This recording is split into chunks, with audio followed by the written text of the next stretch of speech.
Баршаңызға сәлем, сіздермен Айгерім. Бүгін мен сіздермен осындай ұсақ бауырсақтың рецептісімен бөлісемін. Кей жақтарда бұндай бауырсақты ши бауырсақ деп те атайды. Видеоны соңына дейін қарап, менің каналыма тіркеліп қойыңыздар.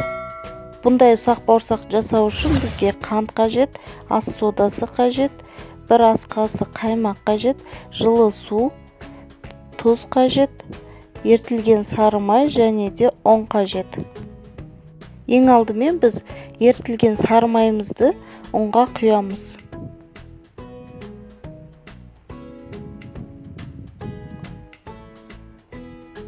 Одан кейін суымызды дайындап аламыз.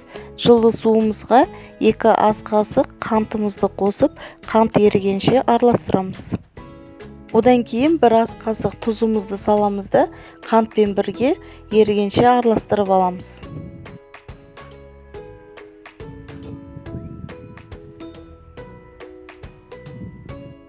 Біздің суымыз дайын.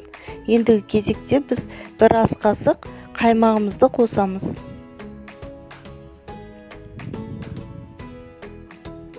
Және де ас содасын қосамыз. Ендігі кезекте жаңағы жылы суымызды ақырындап құйып отырып, қамыр илейміз. Қамырымызды жұмсақ қылмай, сәл қаттылау илейміз. Тастай қатты қылып илеуге де болмайды, сәл ғана қаттылау қылып илесек жеткілікті.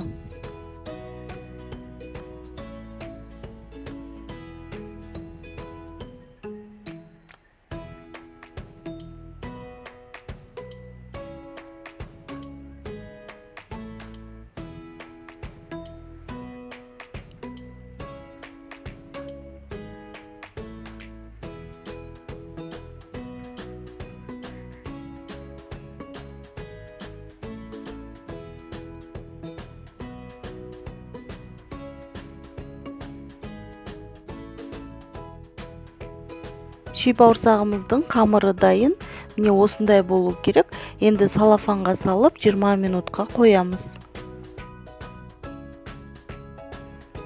Қамырымыз тынғаннан кейін 20 минуттан кейін салафаннан алып 3 бөлікке бөлеміз.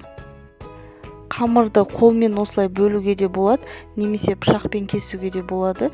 3 бөлікке бөліп аламыз да әр бөлігін тағы бір қайтара осылай илейміз.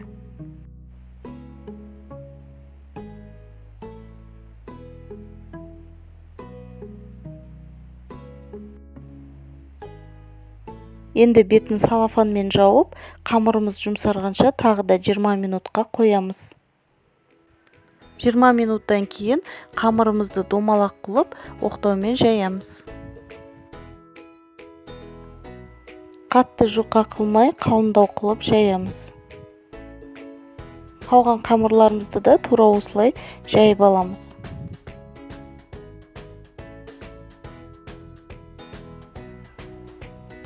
Енді біз тура видеодағыдай қамырымызды ұсақ қылып кесеміз.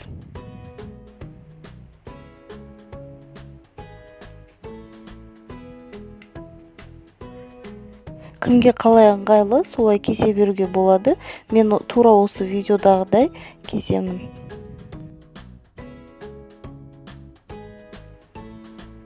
Міне бауырсақтарымыз тура осылай біркелкі болып кесілу керек, және де ең бастысы бір-біріне жабысып қалмайды.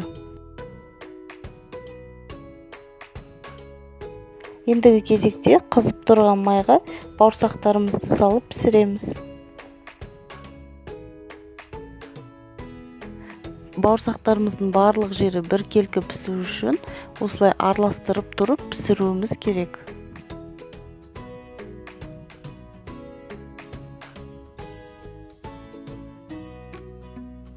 Піскен бауырсақтарымызды осылай майдан сүзіп аламыз.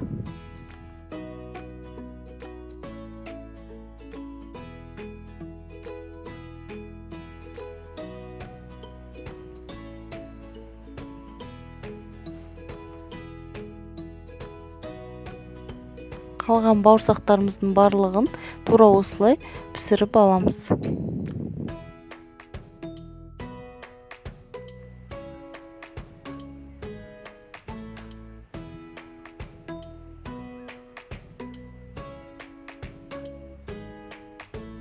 Міне ұсақ бауырсақтарымыз дайын болды. Өте әдемі және де ең бастысы сондай дәмді болып шықты. Міндетті түрде жасап көріңіздер. Және де рецепттер мынау жатса, менің каналыма тіркеліп, лайк басып, пікірлеріңізбен бөлісіп қойыңыздар.